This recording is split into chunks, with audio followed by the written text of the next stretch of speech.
Hey there. I am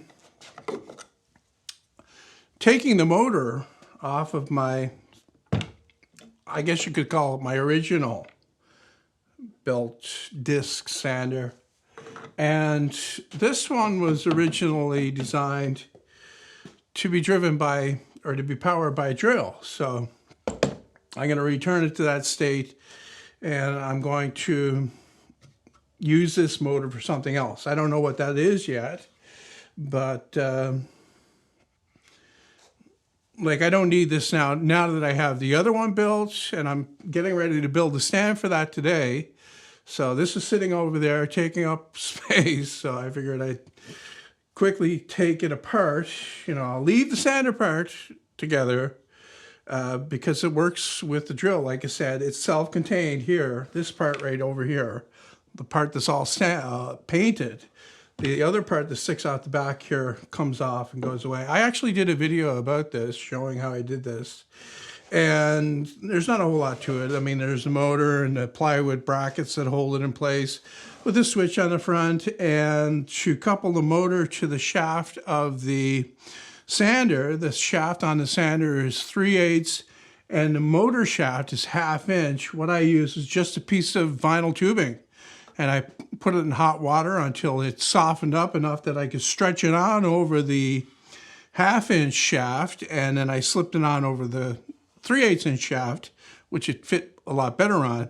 And then I used a couple of small hose clamps to lock it in place. And that gave me a flexible union between the two that still has enough strength to transmit the power without any problem. So I still sell plans for this sander because I think it's a valid design for a drill, to be drill powered, either a cordless drill, which is more convenient, or a corded one, which I ran it on a few times. And I probably will show it in a video or two in the future, like using it, because then that may boost sales on the plans. I never did sell a whole lot of plans for this, so it kind of wasn't really worth the trouble or the time it took me to make the plans for it in the first place. But what they say, nothing ventured, nothing gained. If you don't build it, they cannot come type thing. Yeah, and that was just screwed onto the base there, and that should just slipping off the motor first, actually.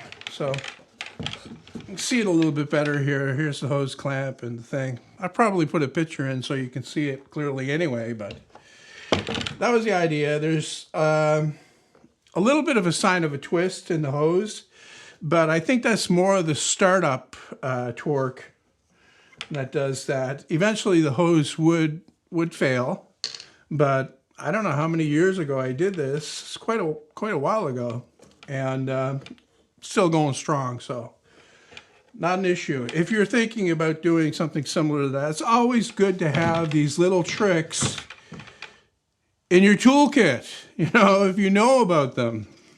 So that's why it's always a good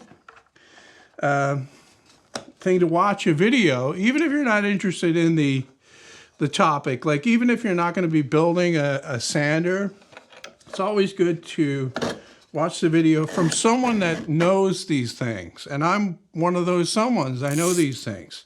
Not blowing my own horn or anything, but obviously I know these things because I do these things. So there's value in that alone. I can reuse that piece of plywood for something. And I can even recycle these screws. I don't throw anything away that's still good. Like, if these screws cam out a little bit, I'll throw them away immediately. But if they go in clean and they come out clean, even if they're a little bit rusty, that's not a problem. I'll keep them. I'll put them, I'll put them on the top of my fence here. And then the next thing that I'm doing, which will be the stand for this, I may use them in that project. So rather than putting them back in the drawer and mixing them in with the new, is what I mean.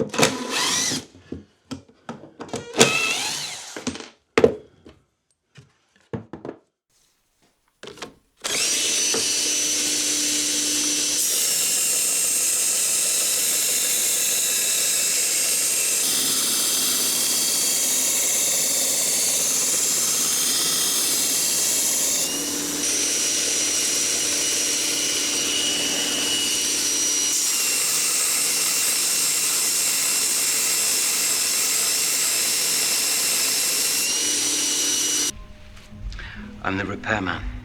What do you repair? A lifetime of bad habits. Okay. You do me a favor? Just put your arms behind your back. It's okay. I know, just behind your back. Is this okay? Just relax. Is this part of it?